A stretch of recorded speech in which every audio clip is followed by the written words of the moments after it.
Queen's Park Rangers head to Watford this Saturday for their first away fixture of the 25-26 Championship season, so I caught up with Jacob Culshaw from fan channel WD18 to get the lowdown on the Hornets' start to the season, new manager Paolo Pezzolano, and their ambitions for the campaign ahead. As always, I'll be giving my 2 cents on QPR at the end as well, so make sure to stick about for that. If you're new to the channel, I'm Kone aka Hoopsa, and I cover all things QPR, so if you enjoy this match preview and you'd like to see more, don't forget to hit like and subscribe, and let's get straight into it. Hi Jacob, first of all, thank you so much for joining me for this Watford QPR preview. How are you, mate? I'm really good, thanks, Connor. Thanks so much for having me on. I was at Loftus Road quite a few times last season for work, so I've been following you guys under Marty, obviously with Julian at the wheel. We'll see how you guys get on, but it's great to be on the pods, and really looking forward to hopefully Watford putting in a bit of a better performance than they have done over the last 2 games. Yeah, no, it's great to have you on. So I wanted to start off by touching on last season quickly. Watford were in and around the playoff places for the first half of the season. Then there was that eventual slip to mid-table. So what was the fan consensus by the end of the season? Yeah, it was an interesting one, Connor. So Tom Cleverley had the full season at Watford, and I'm sure QPR fans will know it's quite rare for a manager to have a full season at Watford. I think that was the first time since Javi Gracia in 2018-19, where a manager had seen it out, and the first half of the season was amazing. We were flying, and there was a real surprise factor in the sense that Watford were playing some really good stuff with some young players, but a lot of us had thought we're going to struggle this season. We hadn't really brought that many players in. We were using a lot of the players that we already had and cleverly got the best out of them. Then it came along to January, and Watford fans are like, look, we've got a decent chance of being in the playoff picture here. We need a couple of additions. And we got Selvik, who's on number 1 in now. We had James Abankwah, who's come in on loan, but we were missing a couple of areas and a little bit light, particularly in forward areas. And I think that ultimately cost us a little bit, and we did go on a really poor run. In the second half of the season, we finished 24th from January to the last game of the season. So it was a real tale of 2 halves of the season. First half was great. Second half, we really struggled. So I think actually that second half of the season run started at Loftus Road in that first game of this year. So in answer to your question, a lot of Watford fans were really frustrated that Cleverley left. So the new man that's come in, which is Paolo Pezzolano, was up against it from the start because a lot of Watford fans were really connected with Tom Cleverley, which has been something that we haven't had in a little while. So coming into the season, we didn't know what to expect. 2 games in, we'll see. But yeah, a lot of Watford fans really didn't agree with the Tom Cleverley decision, despite the second half of the season. Yeah, it's interesting. I mean, it's been a summer of change, as you mentioned. New manager joined in May, plenty of players moving in and out of the club. So how satisfied are you with the business that Watford have done over this summer? So, Connor, it's been interesting because we've managed to move on quite a few players who were in the squads. For example, Ryan Porteous, who played quite a lot for us last season, has gone to LAFC.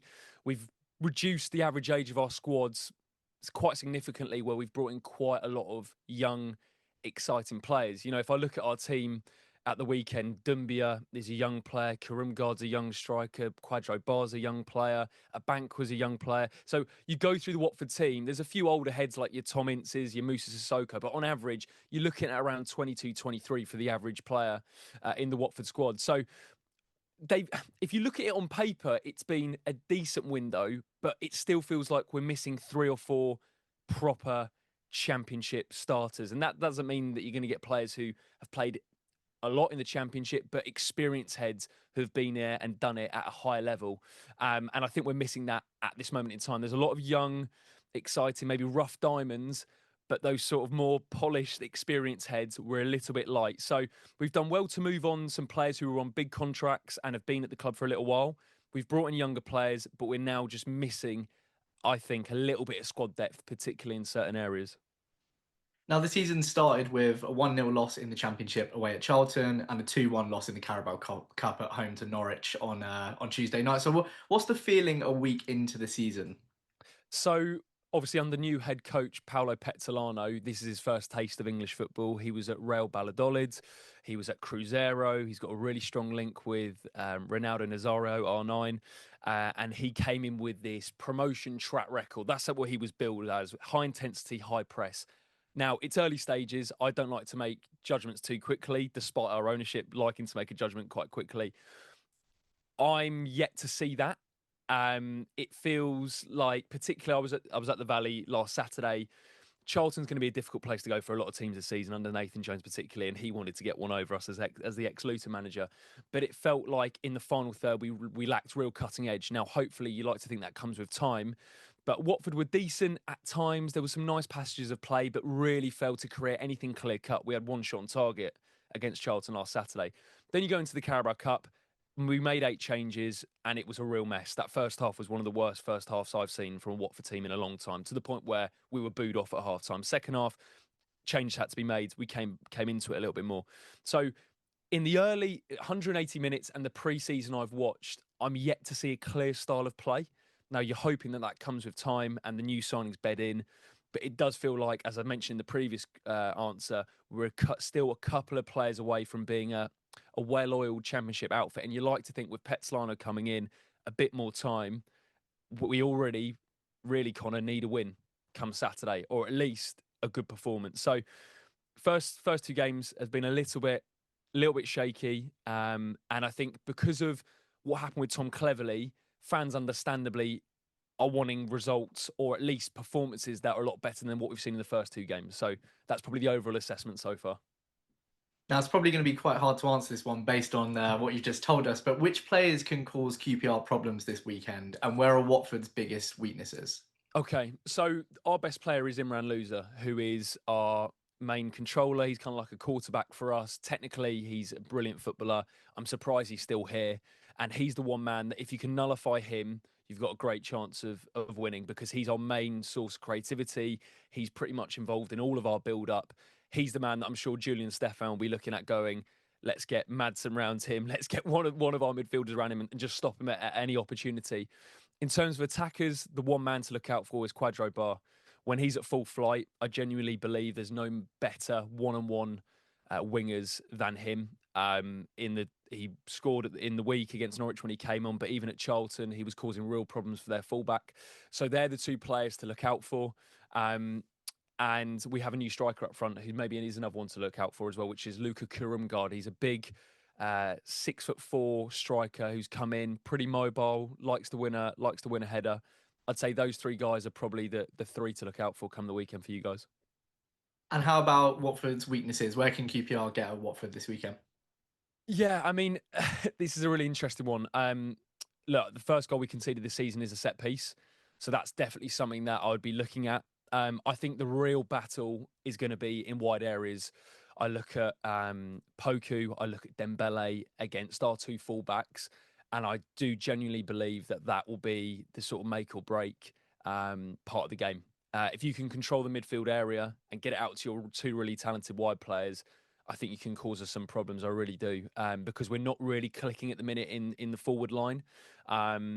One thing that Charlton did really well was, I thought defensively they were quite compact, they were quite structured, and we struggled to break them down in the final third. So it's very, very simple for me from a QPR point of view. If you can control that midfield area and get it out to your 2 wide players, that's where, if they're on form, Poku and Dembele, I see you getting some joy, if I'm honest. So, yeah, now thinking about it, I'm a little bit worried at the prospect of that, to be honest, because I heard you guys played really well in the first half, in your opening day win, and obviously Richard Kone into the mix as well. I don't know if he'll feature at the weekend, but that's quite a dangerous front line.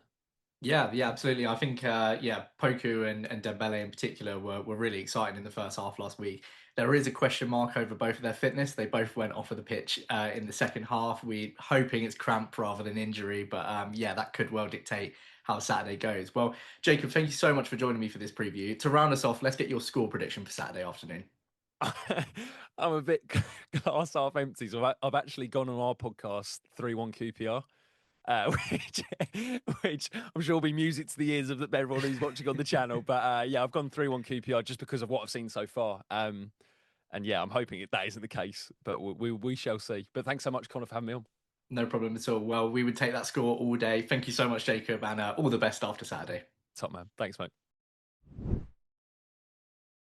Big thanks to Jacob again for joining me for this preview. You can give him a follow and check out the WD18 channel via the links down below. Now, a week on from my Preston preview, I'm not feeling too dissimilar in it's hard to really say who's going to be on the pitch for Rangers this weekend. Jonathan Varane and Paul Smith were both said to be due for returns in last week's medical update, with the former a potentially big boost in midfield, though he didn't get very many minutes into his legs during pre-season. We know for certain that Ziad Lakesh won't be making a return at left back, with West London Sport reporting that he's suspected to have done his ACL in training, an injury they suggested could keep him out for several months, but more realistically, we'll probably see him out for the rest of the season. Honestly, I don't know what they make these lads do at Heston. Hopefully it doesn't turn out to be as bad as first feared, and I wish Ziad all the best in his recovery. That makes QPR almost certain to sign a left back now before the window closes, but in the meantime, Stefan will have to make a choice between last week's starter Escudina and presumably Tuesday nights in Harvey Vale. The other big question marks are the availability of Karamoko Dembele and Kwame Poku, both of which were subbed in the second half with potential injuries, and of course Jimmy Dunn, who was said to have been due for further scans on his hip but has been rumoured to have returned to training. On the more positive side, Roman Burrell will most likely be in store for greater involvement this time round after impressing from the bench against Preston and in the first half against Plymouth. And then of course there is the statement signing of Richard Kone, who could well get his first minutes in a Rangers shirt, having had a full pre-season at Wycombe Wanderers. So, score prediction time. If the players we hope to be available are, I think we've got a really good chance in this one, but if we're missing a winger or two already, I'm expecting a much closer game. On that basis, I'm going for another 1-1 draw. Now it's over to you. What's your score prediction and how do you think this game will play out? Let me know in the comments down below. Thank you so much for tuning in. If you've enjoyed this one and you're new to Hoopsa, please make sure to hit like and subscribe, and hopefully I'll see you next time for my Watford match reaction. Come on you Rs.